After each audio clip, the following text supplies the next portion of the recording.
My name is Camelia Vladescu, and I am a senior research practitioner in the clinical trials unit at Hammersmith Hospital. I've been leading the unit for a few years. Now I'm in the process of handing over to my colleague Tang because I will be starting a PhD looking at the gut microbiome in patients with ITP.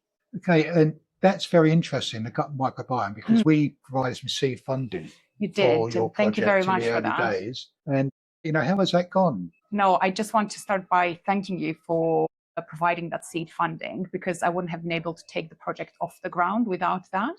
So with the funding that you provided, together with funding from the Imperial Health Charity and the Imperial BRC, I was able to set up a pilot study where I looked at the gut microbiome of patients with ITP and compared it to that of healthy volunteers. And I found that there are actually differences in the gut microbiome between these two groups, which tells us that there may be something in the microbiome that could be contributing to ITP.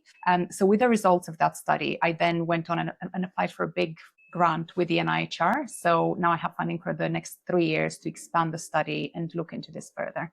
Great stuff. So the initial funding has actually made it possible to actually go to the next stage, basically. Absolutely. And that wouldn't have been possible without having that initial funding. Because I think, when you go to big funders like the NIHR, MRC, they need to have some sort of preliminary data.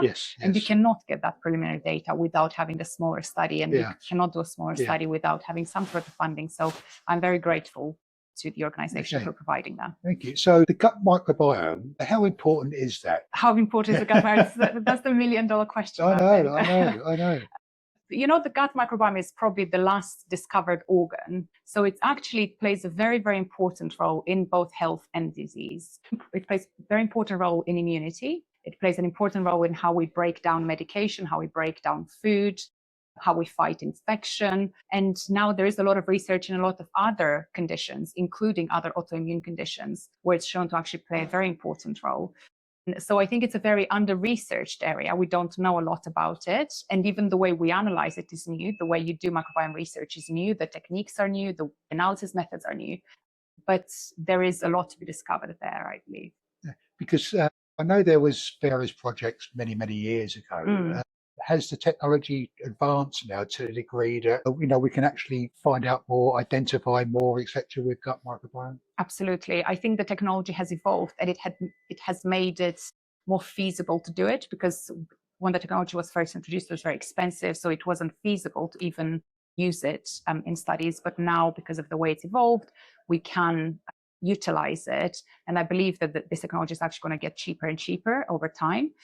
But now we have very good methods to look at the gut microbiome. And the way we understand the gut microbiome as well is you need to have all of the research sort of needs to come together. So I'm doing research in ITP. There are other people doing research in other autoimmune conditions. All of that we can bring together and then learn from each other, if that makes sense.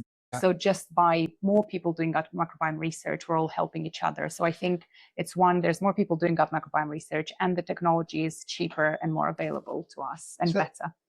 Is there more people in the UK doing it, or is it a global effort? It is a global effort. As far as I know, we're the only ones who are looking at this in the UK. I believe there's other groups around the world that have started to look at this in ITP, but there's other groups that look at gut microbiome in other conditions, cancer and other autoimmune conditions. Okay.